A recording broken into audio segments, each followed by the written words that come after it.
All right, welcome back everyone to the SW podcast. Um, I'm very excited today because today we have a guest on that's not in, I would say, conventional chemistry research, but rather chemistry education research. This is a topic that I've talked about in the past, and I've wanted to bring on a guest on this subject for a while now, and because I think it's just super important. Um, I mean, namely just bringing up the next generation of chemists. Like how are we teaching these things, and what information was relevant is still relevant today, and what is actually desirable for chemistry education. So I'm really looking forward to this conversation today. I'm joined by Professor Molly Atkinson, University of North Texas, which is located basically in Dallas. It's a little north of Dallas, but for those that are familiar, yeah, Dallas, Texas, a little north up there. So really happy to have you in today, Molly. So good morning and welcome. Yeah, thank you. I'm so excited to be here. I really appreciate the invitation. Yeah, I think we're gonna have a really fun conversation today. Again, really, you know, thinking critically about how we're teaching chemistry. And we'll definitely discuss all that in good time. I guess to start though, we'll talk about the audience can get to know you a little bit. I know you did your undergrad in Georgia, kind of I guess in a small town in Georgia, not too far.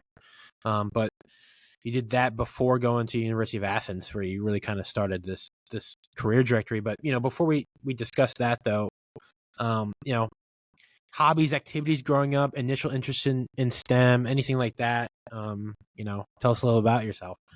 Yeah. So I grew up in a really small town. Um, there were like 1,000 people in the town that I grew up. Wow. One red light town, very What are very the okay? small, in Northeast Georgia. And so I went to a county high school, which combined a bunch of these tiny little towns in our county.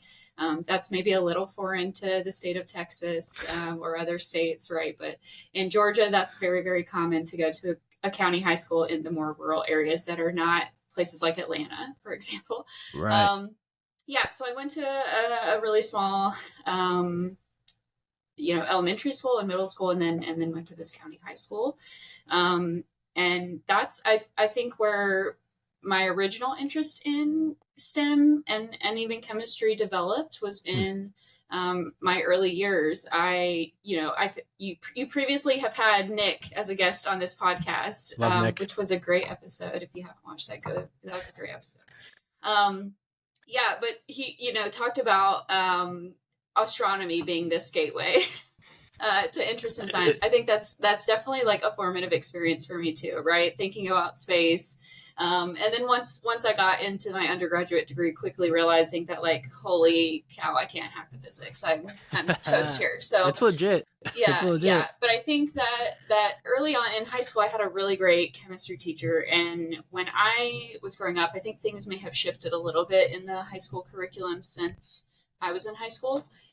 But at my high school, we actually got to choose whether we wanted to take chemistry or physics. Mm. And for whatever reason, I decided to take chemistry. I wanted to know more, and Not I had both is a kind of interesting. Like you're not required to take both. It's kind of yeah. It interesting, but was it's again very very small high school, sure. so not a lot of people were interested in going to Hmm. STEM routes, I'd say. Um, yeah, so I ended up taking chemistry, and I had a really great high school chemistry teacher, Ms. Thornton, Beth Thornton. She has since retired, but I'm still friends with her on Facebook. I Oh, love her awesome. dearly. But she really like sparked this interest for me. Mm. I think it was really key that I saw a woman in Sure. science very early on in my career, and saw the possibility of me doing that in her. But she was also really cool. She knew that she could see that I had this passion for chemistry, I think, and really helped mentor me towards college, and even gave me opportunities in class where she knew that I had a really strong grasp on whatever material we were learning. She Mm. would let me like go up and teach the class. And so Oh, that was awesome. like, yeah, really like my first experience, like as a high school student, helping my peers um, learn and understand chemistry a little bit better. So Yeah. yeah, that was really kind of my entry into chemistry. Um, and yeah, obviously went on to undergrad at Piedmont College. It's now gotten a little bit bigger. It's now Yeah, there you go. Piedmont University. It's grown since I've been there, but when I was there were 700 students on campus. Wow. So very, very small liberal arts college. My Gen Chem class, I went in as a chemistry major. My Gen Chem class had 30 people. There's one section. We had 2 faculty that taught all of the chemistry courses. My PChem class had 4 people. So it was just very one-on-one instruction. That's such an experience that people just don't get. I'm telling you, yeah, it's really wild. It's such a great. I had a great experience in my higher level chemistry because it's much more chill and it's such smaller classes. Yeah. Great experience. Yeah. So if you're someone listening who went to a liberal arts school, who, went to these smaller college situations, that was me. I was there. You could not dip out of class. You had to be there because they knew when you weren't there.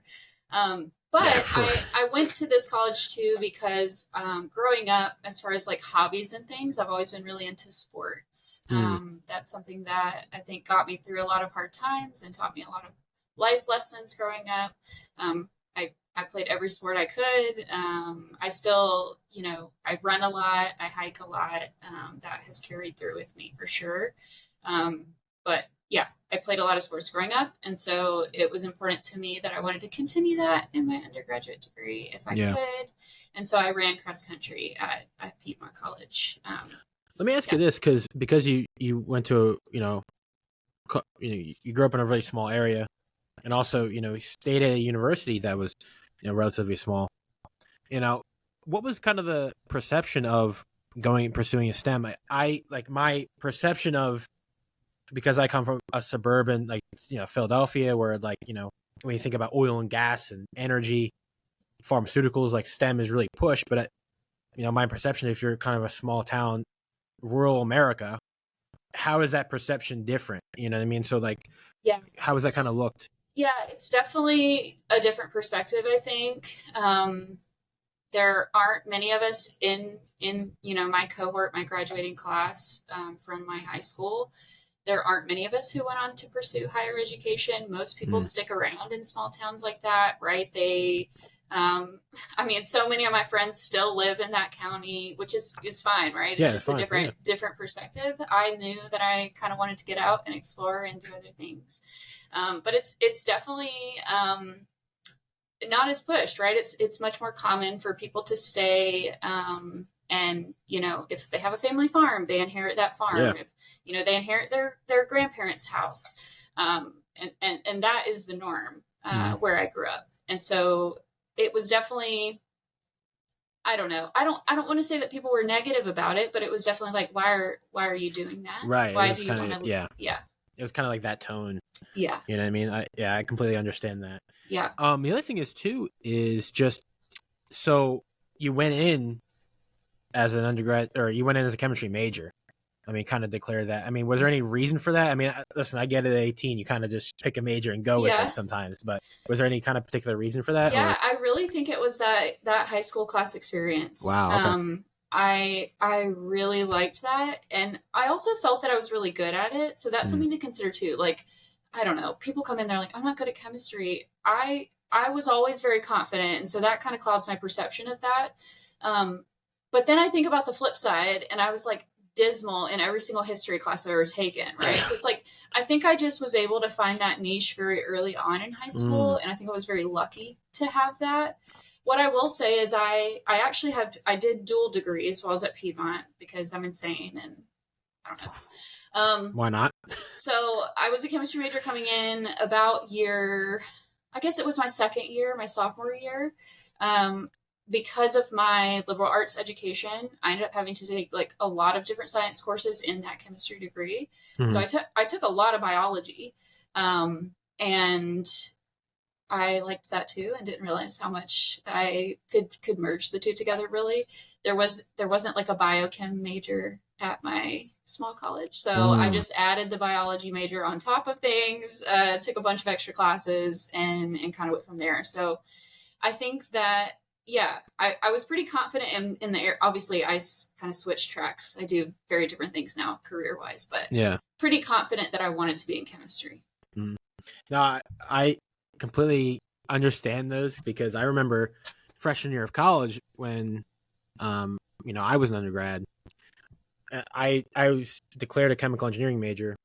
After 2 years, I added the chemistry major, so completely get the dual degree thing. A lot of the classes overlap anyway, so it's like just for a little bit extra work, you may as well just do it. So I get that, but I do remember the freshman dorms, like, um, we would be in the lobby just preparing for general exams, and I was always just strong in chemistry, so I would literally teach my cohort freshman Gen Chem as I was taking the class with them. So that was really, I was like, oh wow, like it's one of those things where I realized early, freshman year, fall, like this is something I can do really well. Never forget those ice tables and all those things. I probably Yeah. still have it in my back pocket, honestly. But yeah, I'm very grateful and lucky in that sense. I found it early, but um, just continued going with it, right? So during your education, then, right? Because after that, you went to go do your doctorate degree Mhm. at University of Georgia, Athens. What was kind of the transition then? I mean, was it like you're getting close to the end of your degree, career choices, you gotta be realistic. So like what was kind of the thought process of going to pursue that? And on top of that, you're going into chemistry education too. So how did that kind of opportunity arise, right? So Yeah, yeah. So, I started approaching the end of my time at Piedmont, and I had a really great advisor, Sean Kerrigan. I think he's still there, who actually got his PhD at the University of Georgia in Athens. And, he kind of pushed me throughout the process. We didn't really have, so a really small school. Like we didn't have yeah, instruments like other big universities do. We didn't have, these research opportunities. sure, So he pushed me kind of along the way to engage in these research opportunities, doing several RU programs, working in some internships that were local in the area where I could get some more hands-on lab experience.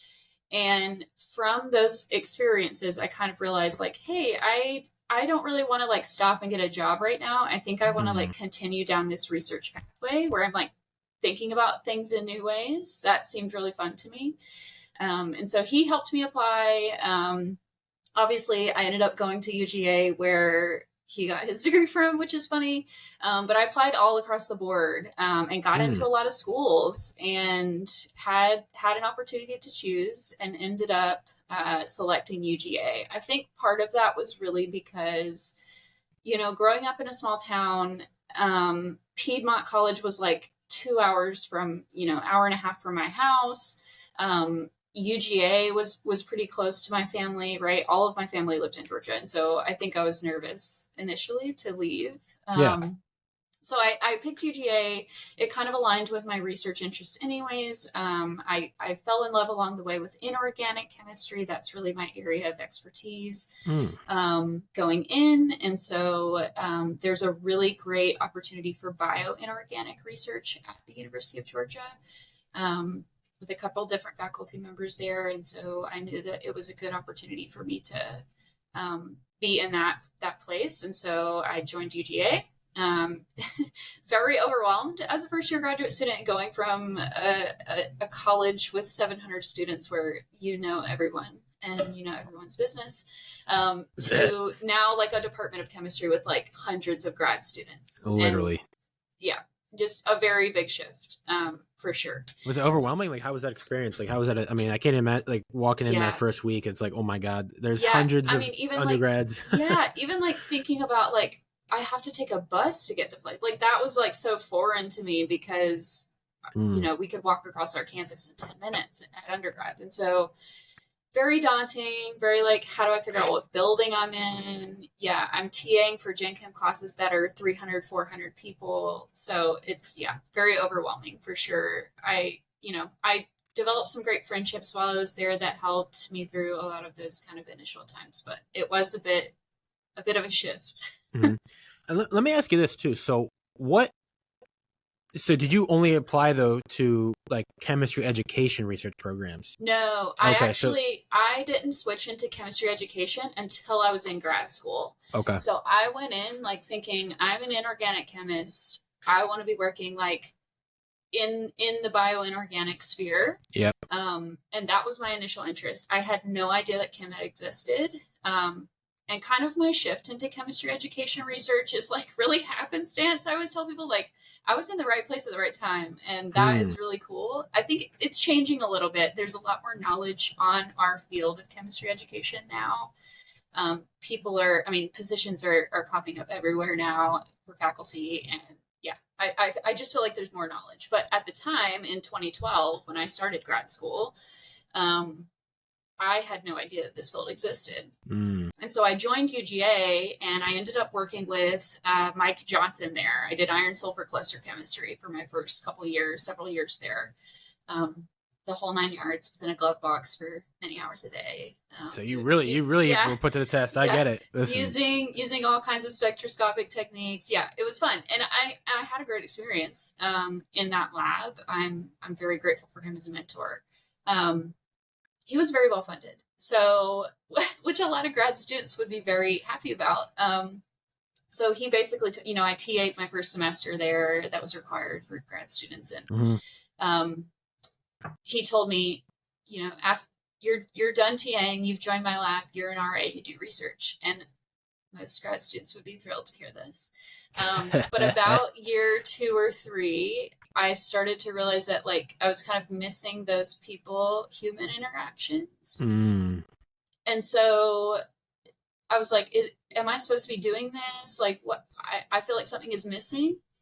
And it just happened that Nor Pienta, who was previously the editor for the Journal of Chemical Education, was a faculty member at the University of Georgia at the time that I was there.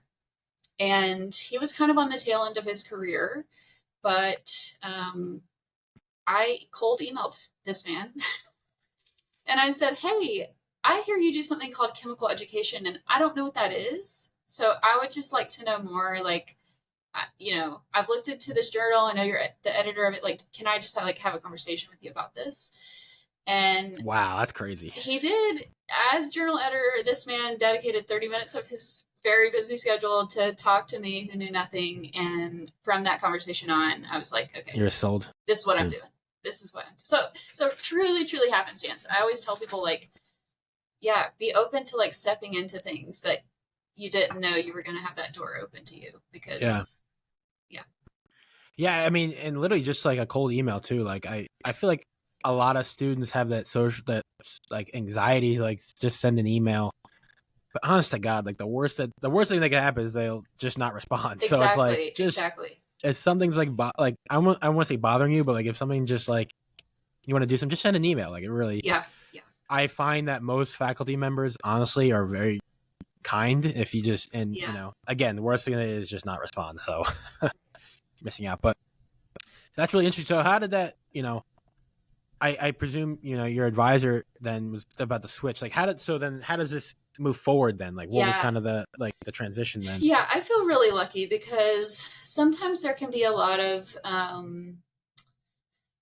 now I do research, like thinking about how grad students navigate chemistry experiences too. So sometimes there can be a lot of like tension, right? With like, oh, like what are they going to think? I want to now consider leaving their lab and going into this other space. Like, I think it can be very scary for grad students to initiate those conversations if they don't feel comfortable. But I feel very lucky because both of my advisors, Mike Johnson and Nor, were just very helpful along the way. They kind of saw this passion in me. I did kind of a dry run in the Pienta group to see, like, is this really something I wanted to do? And they were both there for that overlap period in a really good way. So, I was super lucky to have mentors. And I know that not everyone is necessarily that lucky to have people in that transition phase that are as helpful. So if that's you, my recommendation is to try to find someone in the department who you can talk to. Help navigate those conversations for sure. It's a very difficult one. Yeah. So I was lucky I had mentors to help that were extremely helpful in that process. And so I switched year 3. I was in Pienta group. Now, did you have to add on more years in, or because you had a really strong background in the inorganic, it was? Yeah, I did have to. It did increase my timeline a little bit. So okay. I think it took me 6.5 years in grad school, which is a bit longer than UGA wants us to be there. They want to get us out in 5. And that just wasn't feasible because I had to restart. I mean, it was a whole area of research that I had no knowledge of. So, so I guess tell me a little bit about then maybe the differences, because something that's not clear to me is obviously like I don't even know like what, like I know your research interests, but like what does it look like for a grad student? I guess like you know what I mean, like what does it look like the day to day? It's like a totally foreign place, and I think there are a lot of misconceptions I think about what chemistry education looks like, but it can look like a lot of different things. There are faculty who do research exclusively at the K through 12 level. There are faculty who are at the undergrad level. There are faculty who are at the grad level, right? So it can look different depending on what level the person is investigating. There are people who focus only on classroom learning. There are people who focus only on laboratory learning.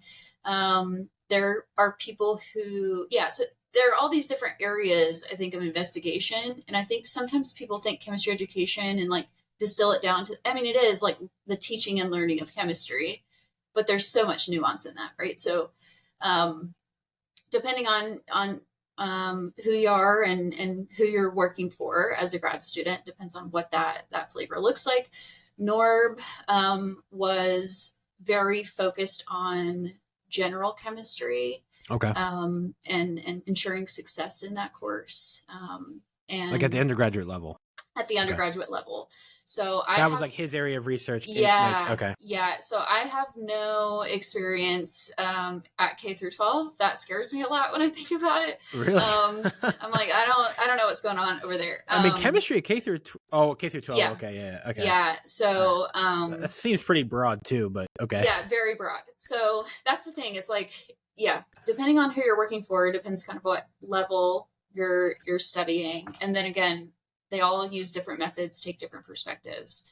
NORB is the one who he has expertise in the eye tracking method. And so that's where I learned about that method. My dissertation project did not focus on eye tracking. I actually did not have an eye tracking project while I was there. Okay.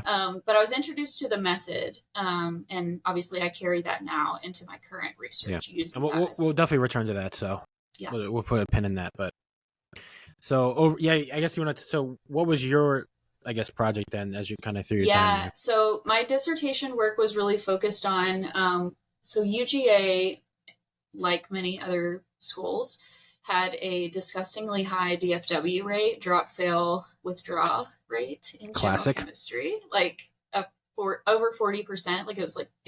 It was very bad. That is a big number. Yeah. And so NORB was really interested in lowering that and helping ensure success for more people in general chemistry at UGA. And so my project was focused on developing a course that preceded Gen Chem at UGA. We called it preparatory chemistry. And it was essentially like we had a lot of people coming in, again, from the Georgia setting for high school. We had a lot of people coming in that did not have to take chemistry in high school. Okay.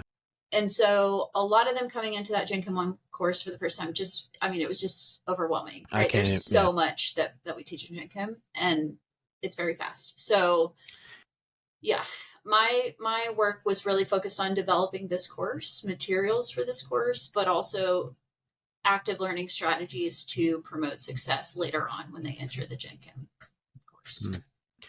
Yeah, I definitely hear that, because even when I talk to my group of friends, like I've known since like middle school, like I have to remember that the idea, even just like the atom or a molecule, is like foreign to them. So it's like, oh, okay.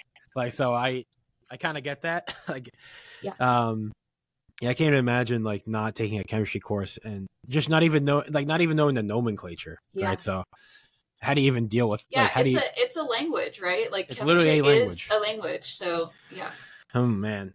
But so you finished your degree, then you went on to go do postdoc. Now at this time, were you really considering like becoming a professor, or is it like what?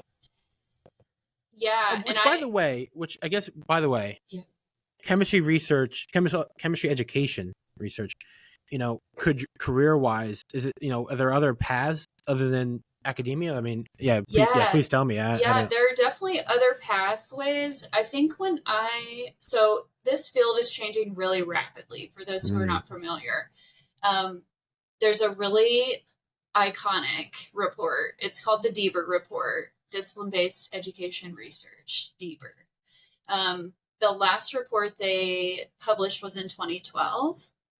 And at that time, in this DBER report, which was when I started grad school, 2012, at this time, there were 0 postdocs available for chemistry education research.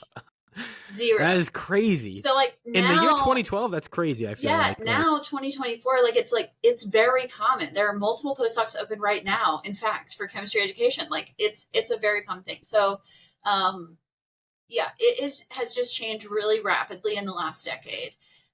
So 0 is crazy. And there are much more opportunities nowadays to go not into. I'd say the prevalent pathway is definitely academia, but there are more opportunities nowadays to go into things that it's called alt-ac, alternative or alternate academia positions, where we're still kind of tangentially related to academics in a way. So examples are I know several people who have developed their own consulting firms for thinking about assessment data in very specific ways. So they're not tied to an academic institution. They're much more on research only side of things. There are certainly people who have gone into data analytics positions because we work with big data sets. And so that is a skill that we have. They're kind of all across the board. There are these different positions that are popping up for chem-ed folks who, and people are going to them, I'd say. I think once I switched over into chem-ed and worked with Norb, I think that I saw his career pathway, and I was I think I could do this. I like teaching, so it made sense to me. That's, I guess, one thing is these alt-ac positions, just because we do chem-ed research doesn't mean we like the act of teaching, right? It's we just like thinking about learning. And so these alt-ac pathways kind of provide an avenue for that. But I kind of knew that I wanted to go into something that was at least a small component of teaching was there. And I definitely could see that. Yeah, like you mentioned, you're working with so much data sets and data analysis. Yeah, I can imagine. We use R for all of our data analysis, which is a really common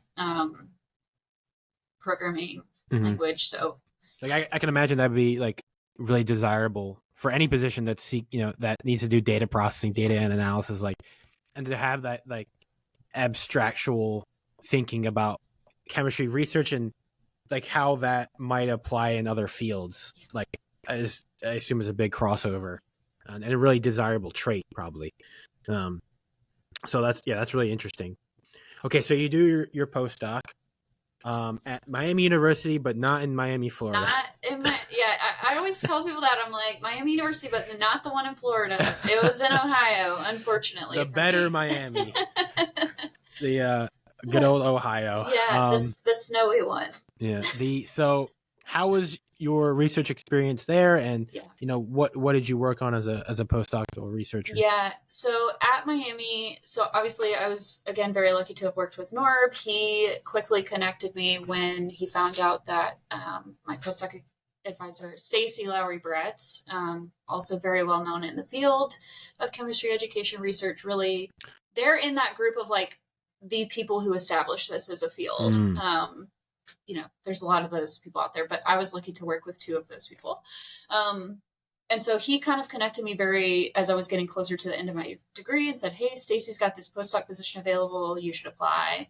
It was actually the only postdoc position I applied for and got really lucky and got the position. So that's certainly not the norm. I don't think people usually have to apply for multiple rounds of things, but got lucky with my postdoc. It's the way things go sometimes. So, and again, it's those connections, right? I kind of harp on, in academic settings, at least, that networking is important. Who you're meeting, who you're talking to. I mean, look, luck favors the prepared and people that Yeah. work hard. You Yeah. know. So, anyways, so I started my postdoc right after I took no breaks. Right after my graduation, began my postdoc in January 2019 in at Miami, Ohio, and was really focused there.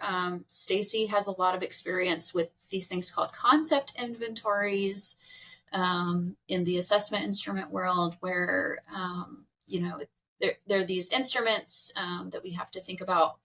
How are we phrasing things? Mm. What are the items that people are choosing from? And so, very rigorous development of these concept inventories. But that is certainly her specialty in our field.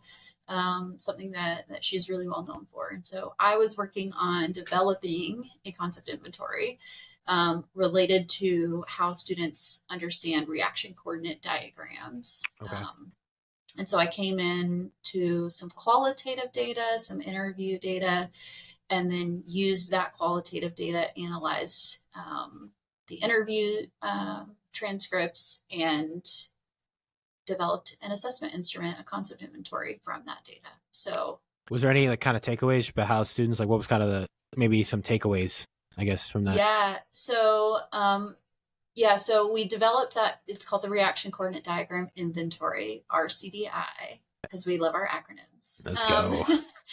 And essentially, we obviously there are a lot of takeaways, I think, and y'all can read the pubs if you're more interested. I won't go down the rabbit holes, but I think a lot of one of the big implications from the findings of that work is that sometimes when we show students visual things like an RCD or a graph or a spectrum or a molecule, right? When we're showing students these visual things, there are surface level features of that visual thing. Mm-hmm. And then there are these underlying, like deeper meaning, chemical principle based things that are tied to that visual thing. And so as instructors, we have to think about that, right? The students are often like key on these surface features. Okay, there are these things that this is representing a bond, for example.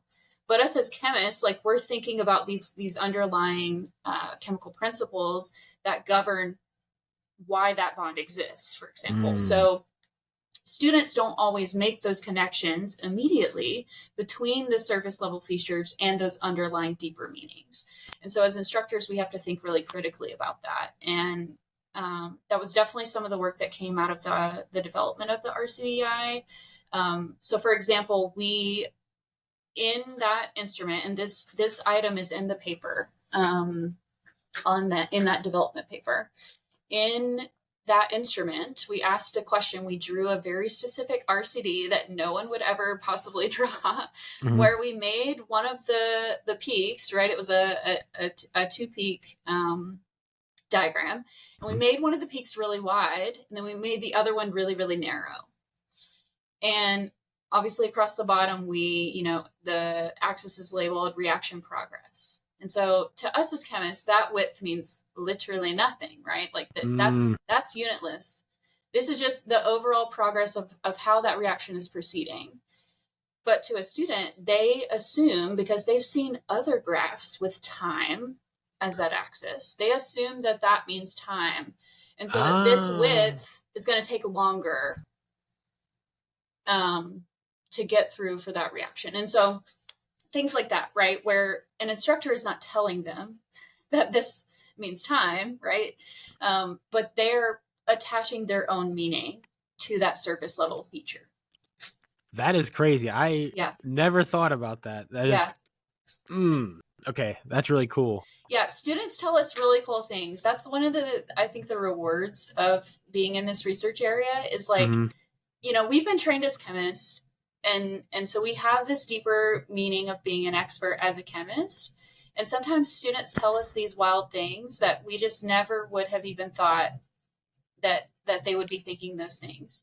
And it's really meaningful because it helps us as instructors of that knowledge, or as people who are training them to be chemists, to better understand, okay, how do we be more explicit about the meaning of right. That's really interesting. I never would have. Yeah, because I mean, speaking for myself, like I would just take that for granted. Yeah. We know, all right, the x-axis means nothing. It's Yeah. just all about this barrier heights. But Yeah. yeah, that I would love to have seen that graph, like how wide it would have been, like probably so stupidly wide. Yeah, That's really it's funny. comical. Like we definitely got chemists who would come up to me at like ACS conferences and be like, "That is the most ridiculous thing I've ever seen." I'm like, "Yeah, but until I drew it like that, I didn't know they were thinking this." Right. So That's really yeah, cool. Well, if that's not a sight of things to like that we can learn from how we teach chemistry, I don't know, what more proof you really need that we need more, kind of research in this area. yeah, Because that's what we want. We want things to be as clear as possible, and like yeah, and at the expert level, we take shortcuts because it's not that we try to, I guess, but it's like we just forget. yeah, yeah, So yeah. And that's really I cool. think one thing that I'll kind of add a lot. So obviously, like I am in a chemistry department, and this is kind of a hallmark of our field is that we are housed in the department, right? Mm. Like we're not over in College of Ed. And that's really critical because we were trained as chemists, right? If we Yes. weren't and we just had the education piece, we wouldn't know to ask those questions about RCDs, for example, right? So like it takes that training with the merging of the education training Mm-hmm. to make it really effective. Right. That's definitely really key. Yeah, because I mean, grad students in chemistry get trained as chemists. We know how to work with chemicals, work with our hands. We know how to we yes, but how do we teach chemistry is a entirely different field, Yeah. right? So that's yeah, this man, yeah, I'm really glad we did this. This is really cool now. So okay, so after your postdoc now you started your independent career at University of North Texas. So let's kind of dive into this now, kind of your areas of research. I'll kind of let you take the floor here a little bit, Yeah. and with your research, and then we'll kind of go into each subject. Cool. Yeah, so I started at the University of North Texas in fall 2020, which was a really cool time to start an academic Perfect position. timing, because why not? Great timing. Um, it was a little rough, but we did it and we made it through. Yeah, so We all made it through the other side, I guess so. I started in fall 2020, and yeah, I always tell the story because I think it's so funny. I love our department chair. His sense of humor is hilarious. A very funny guy. Lee Slaughter is his name. And I showed up on day one in August 2020 and met him at the door. And, we're like masked up. Met him at the door. He said, "Here's your key. Good luck." And then he left. I'm like, oh no. Yeah, so it was over a really well time. But anyways, our research, so I kind of like merged things from my training in graduate school and postdoc. So again, in grad school, I was thinking about the general chemistry level and success in that area, but introduced to the eye tracking method. And then in my postdoc, I was really focused on the assessment instrument development piece. And so I really use both of those experiences to kind of guide how my current research interest. So I'd say the biggest area, we have three main areas. The biggest area of our group is this focus on visual representations. So how people look at molecules, spectra, et cetera, using the method of eye tracking. And so that's really our big area that we focus on. We have a lot of different projects that use that method. I've stepped, well, I have a couple of projects still in general chemistry. I'm trying to claw my way out. I'm much more interested in upper level chemistry learning, You're right.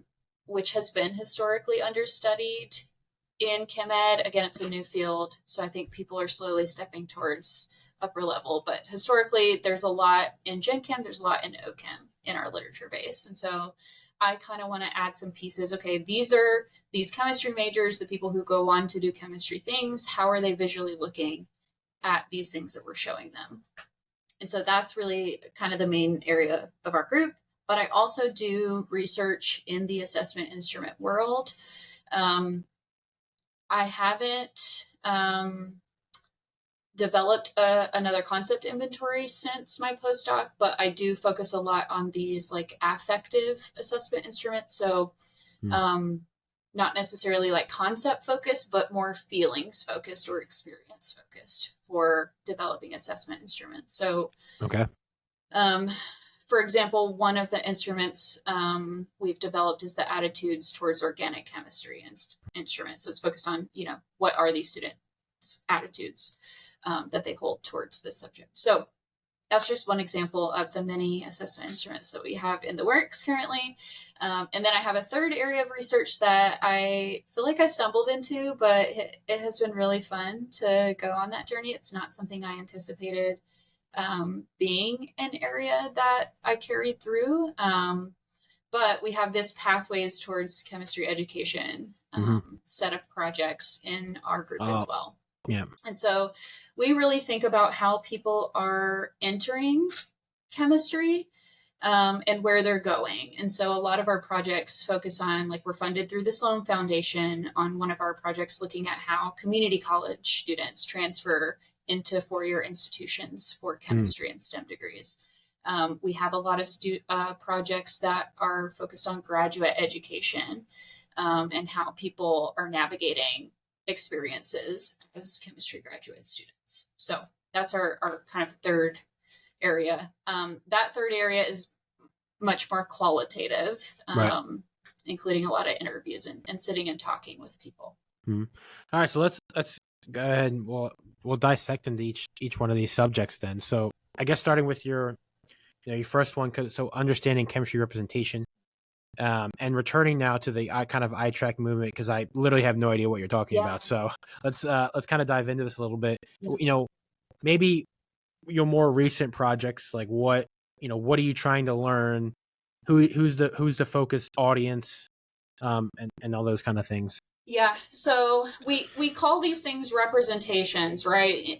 And what that really means is like anything that we as chemists use visually to represent a chemical phenomena. So an example is a ball and stick model, right?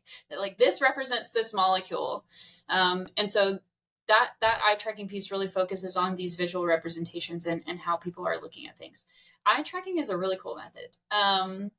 So essentially our eye tracker is built into like the bottom of our computer screen. And so a student kind of sits in front of our eye tracker, and it has two basic components. Obviously it's a little more detailed than that, but basically has two components.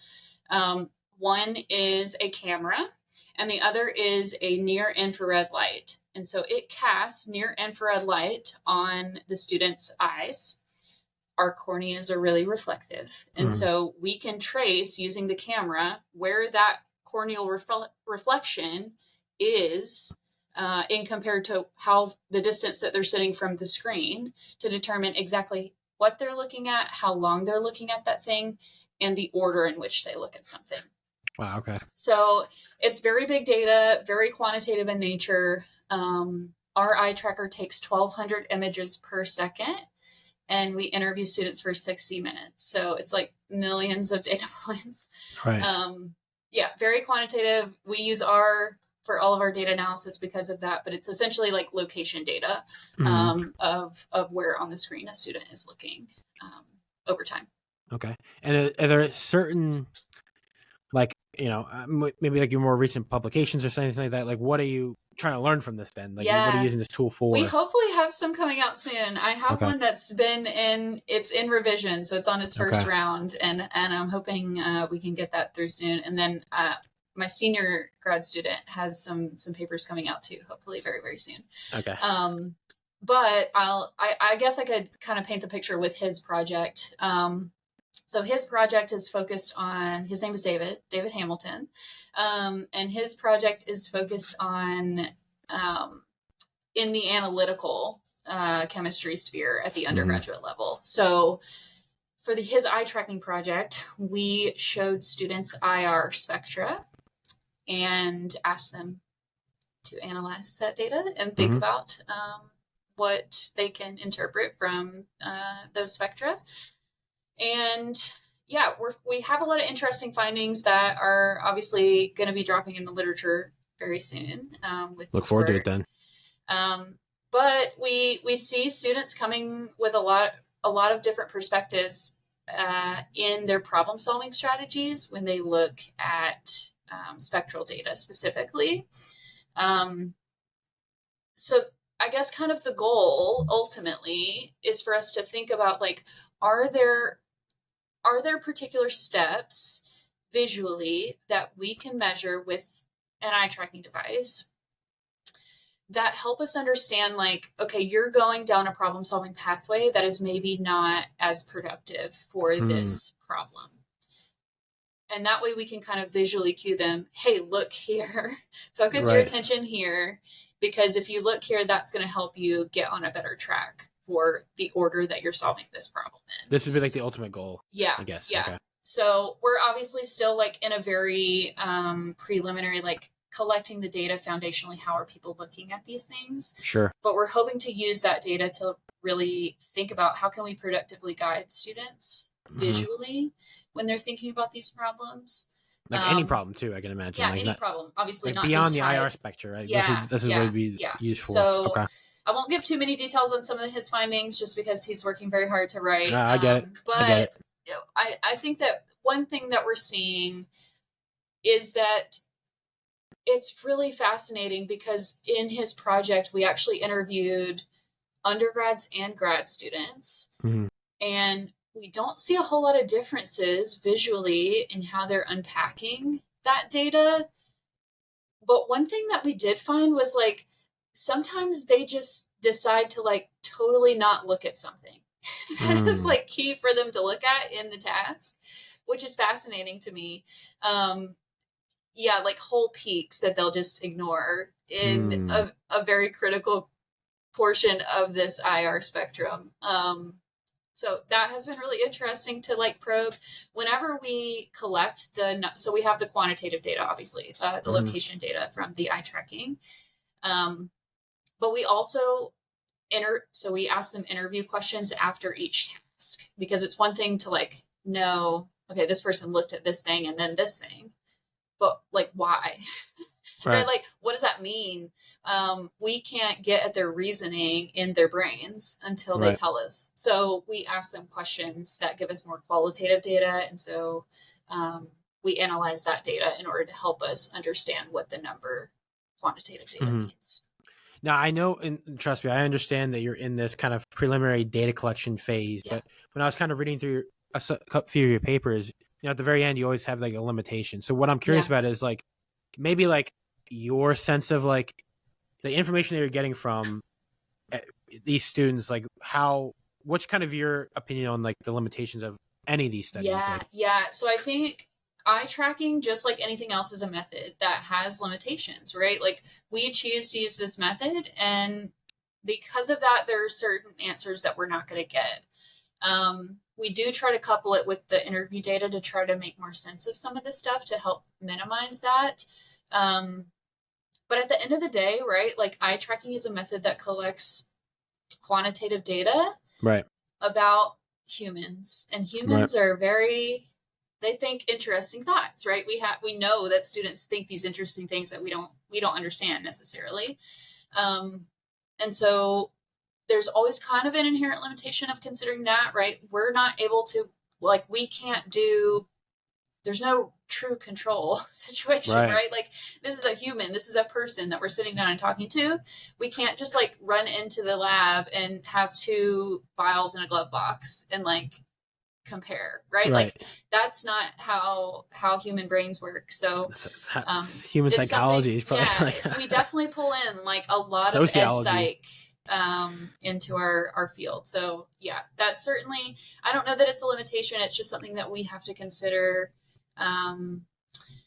Another thing that I think is important to think along those terms is that our eye tracker is like, a student has to be physically sitting in front of it.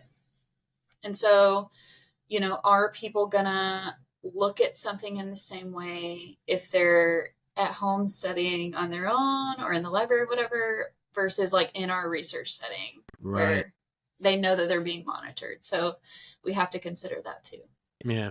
Well, I look forward to the what comes out of this because, yeah, again, just generally speaking, I've always been just curious about chemical education research. So I mean, I'm really looking forward to it, and what you guys have to show. So moving then to your other areas of research, then so assessment, instrument development. So you want to tell us like a little bit more?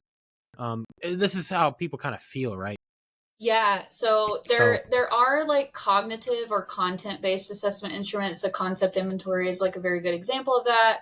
I don't have a current concept inventory project unless NSF decides to fund me on the grant that I'm waiting on. NSF, see through it.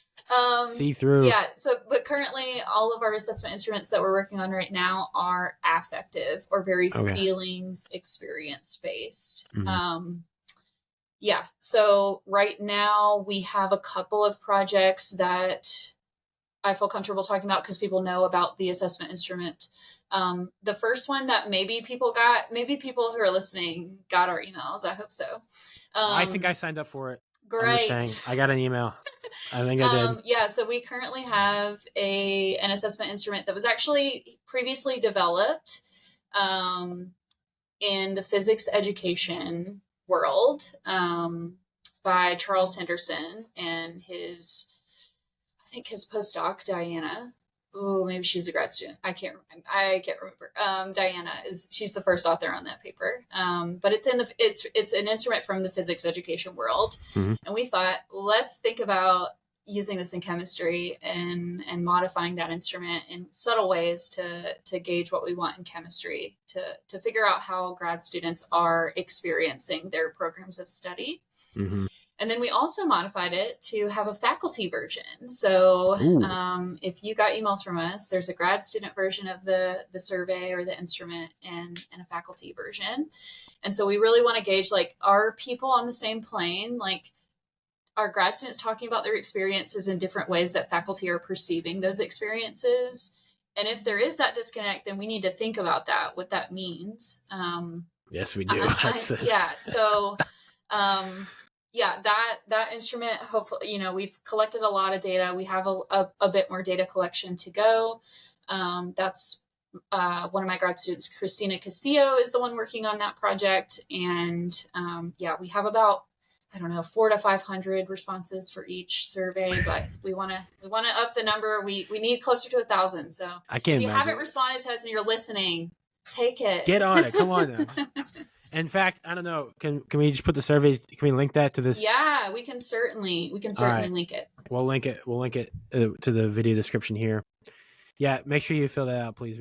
But I can't even. Now you say it though, like you got what 400 or 500 responses so far, and just the two of you are looking at this. Who's looking at this data? Just the two of you? Yeah, just the two of us. Oh my god, I can't imagine how mind. We are bringing on a collaborator for this project because we want to apply for some funding for a grant proposal coming up soon. But right now it's just me and Christina sending a bunch of emails. Yeah, looking at a bunch of data. They're looking at a bunch of data right now. Be nice out there. Yeah. Well, just so on this then. Because you have a paper on like understanding and characterizing how undergraduates feel towards organic chemistry. Yeah. So I definitely want to talk about a little bit about kind of the so broad strokes. What were kind of your findings and kind of your interpretation of those results. Yeah, so we have 2 pubs out right now on that project. Melissa Collini is the graduate student who worked on that project. She has now graduated. She was actually my first student to graduate.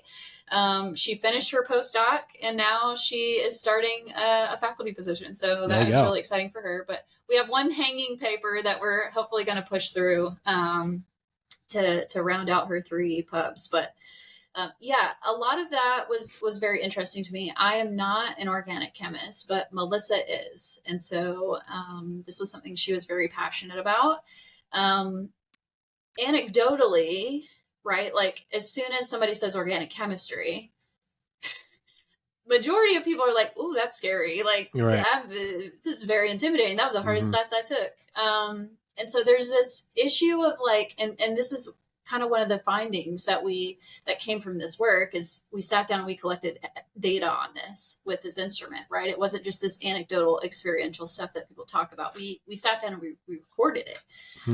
We collected evidence of this.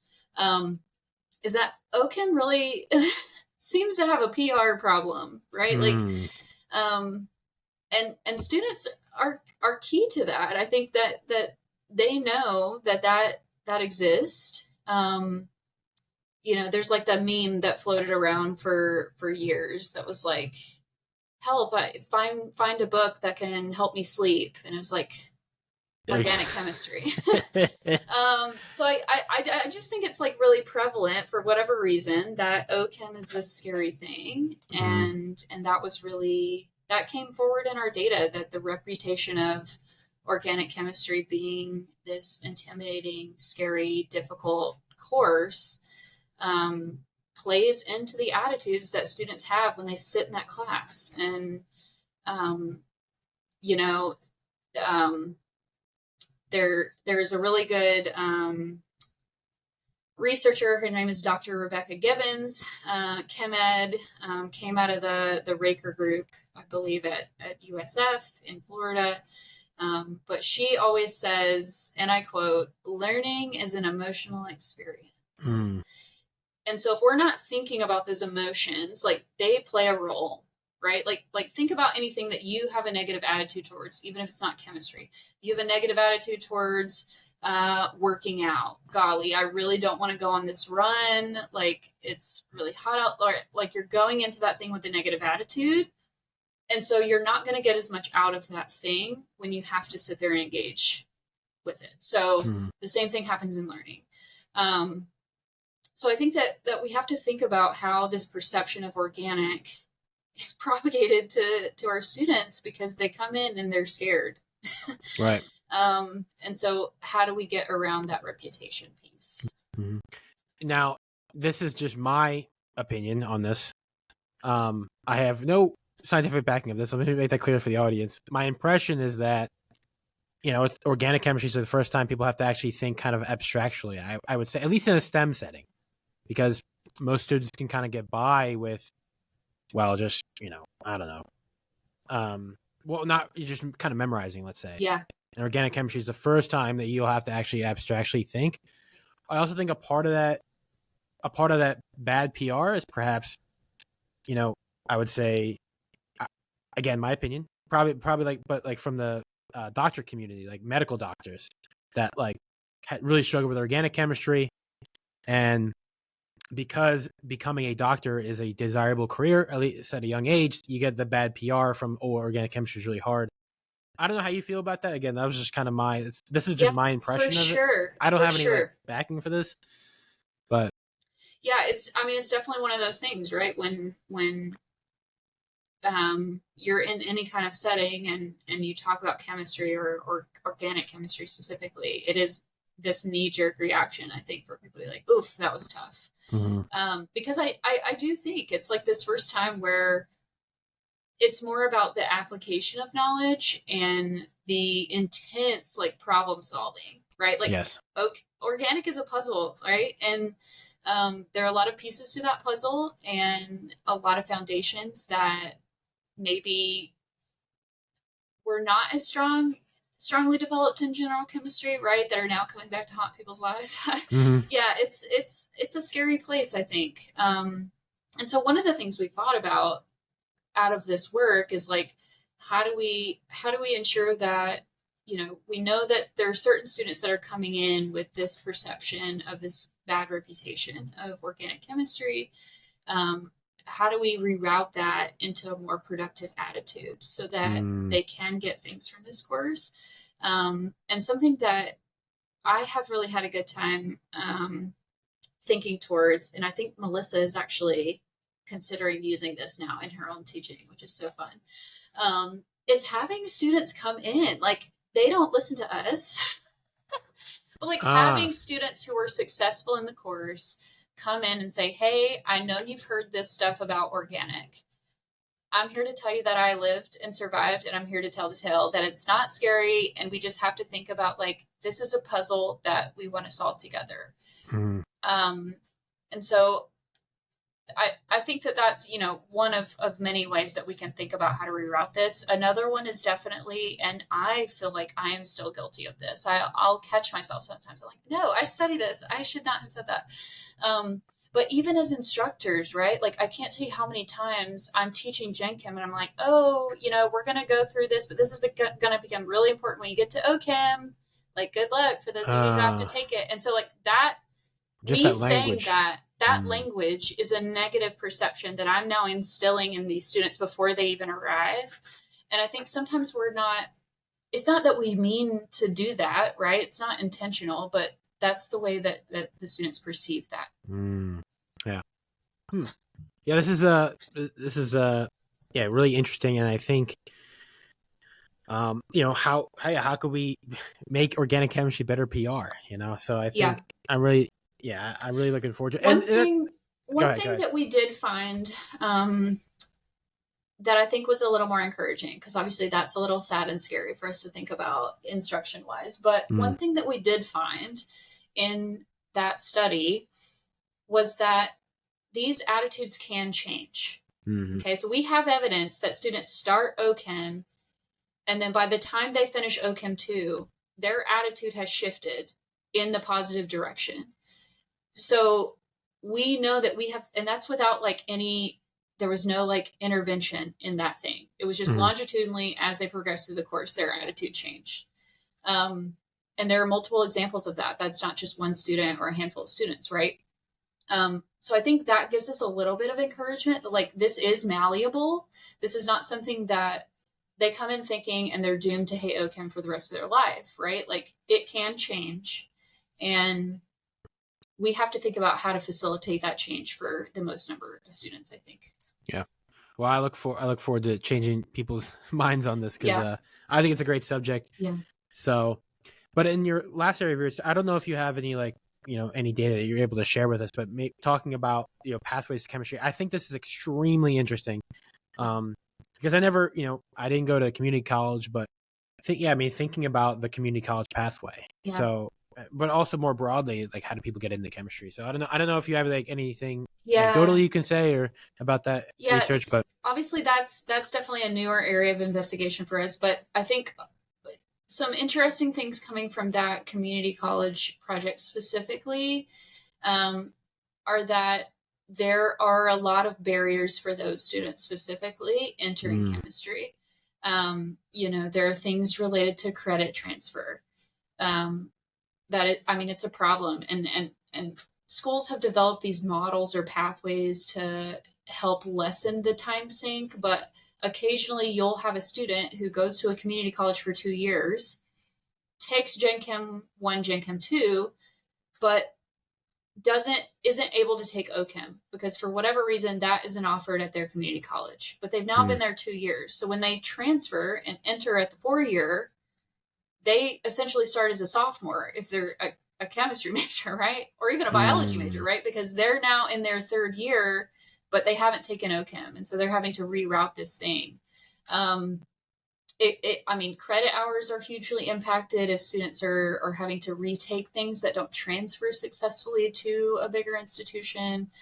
And there's also just a lot of barriers in general, I think, that we need to think about how to minimize. I think hopefully a lot of the data that we'll be publishing on that project will have some helpful suggestions on how to create that change to make things more equitable and accessible. But a lot of those students are first generation students. A lot of those students don't have the support necessarily to know how to navigate that pathway. Community college, there's a big issue in communication because what we found in our study is that there's this in-between space where, they start out at the 2-year institution, they have an advisor here, and they want to go through that transfer process, but they have this in-between transition period where no one is advising them, right? They haven't started at the 4-year. They're done with the 2 years. So that advisor is not on their plate anymore. And so there's this weird communication gap that I think we want to think towards for how to help people into chemistry specific fields to navigate that pathway a little bit more seamlessly. Hmm. Well, Molly, the last thing I kind of want to ask you then is, broadly speaking, chemistry education research, not even just your group, but the direction that it's going, and like what can people expect out of maybe people thinking about going into this field, right? If they're an undergrad thinking about chemistry education research, like what can they kind of see themselves doing, and what's maybe the trajectory, let's say, of the Yeah. field. So obviously there's a lot of different avenues I think that you can go down. Um, it's becoming more common for faculty to even for faculty positions to be at smaller institutions. There are a lot of primarily undergraduate institutions that have chem ed faculty now. Um, so I think it's going to become more accessible to undergraduate students to do research in this area. Um, it's kind of nice. We're not, we're more like at UNT, we have a big computational chemistry area. It's like a Mm-hmm. big emphasis in our department. We're more like the computational folks, right? So like I like it because it's super flexible. I'm not like tied to a bench experiment. Obviously, we have to be here to collect data, but yeah, I like the flexibility. I like working on a computer and thinking about problems in that sphere. Um, yeah, but it's something that I think the field is growing at a really rapid rate. If you're somebody who's interested in chemistry education research, there's a website, and I'll maybe have you link the website in the notes. But Maya Popova is the one who hosts the website now. Stacy used to host it, and she's transitioned it over now that she's dean. She's transitioned it over to Maya to host. So it's on Maya's faculty page. But it's essentially a map of all of the chemistry education programs in the US, master's and PhD. Um, and so it lists like where those institutions are, what the faculty name is, and then it links to that faculty website where you can read about their area of interest. Because like I said, it's pretty diverse. Like I'm in this niche little bubble that I do, but there are all kinds of other things that people are exploring. That are beyond my own research interests. So that website is really helpful because it's fun because it allows you to kind of see the scope of like, wow, this is a really big field. Like there are a lot of institutions that All have right. this now. So yeah. One last question that kind of popped into me is that, so is there maybe, because obviously there's so much research and like publications out there on chemistry education, but Yeah. is there like a resource for faculty members in one place where they can, like, let's say you want to improve your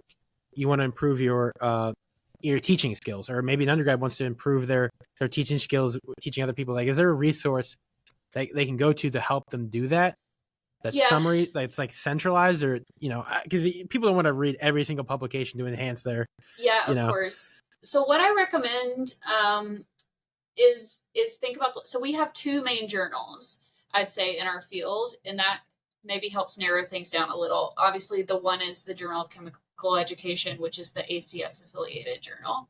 And the other is an RSC journal. It's called Chemistry Education Research and Practice. And so, what I typically recommend for people who are thinking, like, certainly you cannot read every article on every issue, right? Like, it's just not feasible. But I think about what area you're teaching in, and there are certainly things that you can look up in those journals that can be these helpful resources. Mm.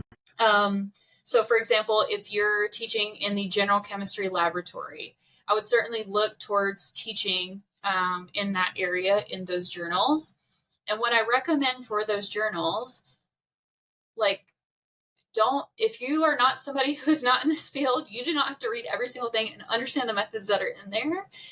Go to so in every single publication, well, from a certain time point on, in the recent publications, you should see a section that is called Implications for Teaching. Mm.